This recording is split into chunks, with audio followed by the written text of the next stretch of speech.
Hi, I'm Hendrik from Hiking in Finland, and today I'm going to take a look at the Backcountry Boiler. This is the newest creation on the stove market in the ultralight segment. Normal trekkers, you could say, already have been enjoying these kind of kettles and boilers since a really long time with the Kelly kettle, and I've always fancied one. And as I found out about this project from Devin, I really was like, I need to have one of these, and now I want to show you how it works in my inaugural boil, and let's see if it is worth for you to wait for the second batch of backcountry boilers to be manufactured.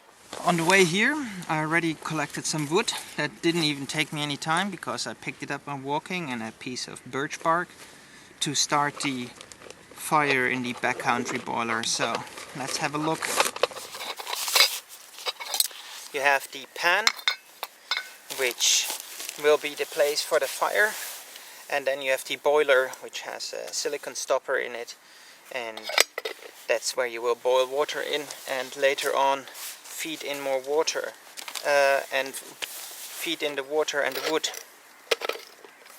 So you can use wood, or you can use cones or any other combustible material that you can find. I'm going to show you now how I'm going to start a fire only with birch bark, my knife and a fire starter. It's a bit more complicated than maybe, no, I wouldn't even say complicated, but it takes a little bit more effort than just taking a S-bit tablet or a lighter. So what I usually do is I move my knife on top of the birch bark and make very fine pieces. And you can do this quite a lot, because the more you have, the easier it is to light it. So what you then do is you just take your fire steel and your knife. You look that you have a solid underground, and then you move slowly your knife down your fire steel. This goes a couple of times, and then you have your fire. As you can see, this birch bark which I have here is burning really nicely. This is what every outdoors man, I think, should always carry a couple of pieces with him, because as you see, they burn really well. Okay, then I'm gonna fill up the boiler, and then we'll start seeing how quick or slow the backcountry boiler is. And now I will just continue to feed the boiler and stop the time.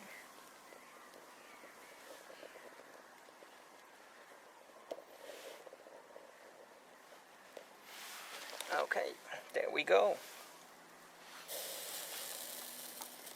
In case you're wondering about the smoke, the wood is still quite moist. It has been raining here since 3 days, so today was the first decent weather day that I decided it's a good idea to go out.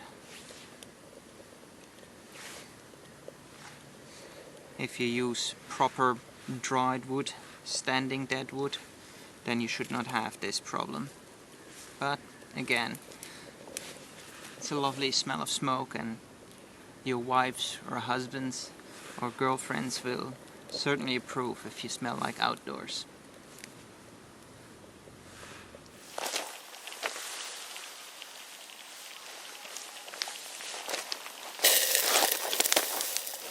Okay, the time is now 4 minutes 30 seconds, and as you can see, we're having a rolling boil.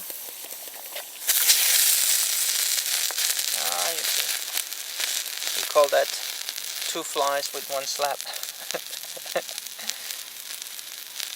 Now 4.5 minutes for 500 milliliters of water. That is pretty good, I think.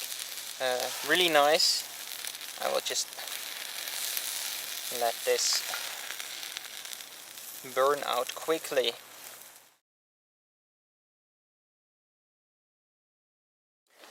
So that was my inaugural boil with the Backcountry Boiler. I'm really impressed, I need to say. I don't remember that I ever had that quick a boil with half a liter of water, and it's a really pretty unit.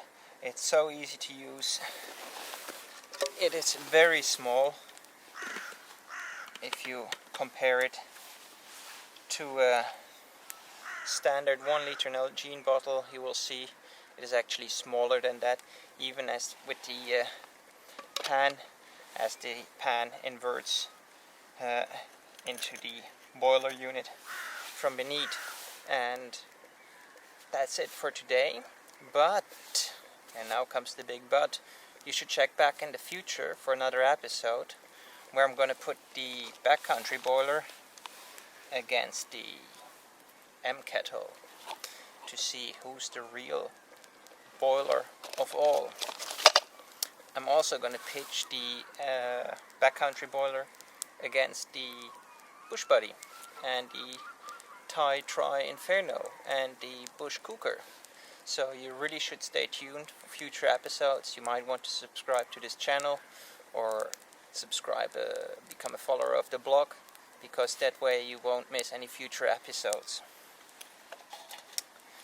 Well, thanks for watching, and I hope to see you again. If you got questions or comments, leave them down there. Bye!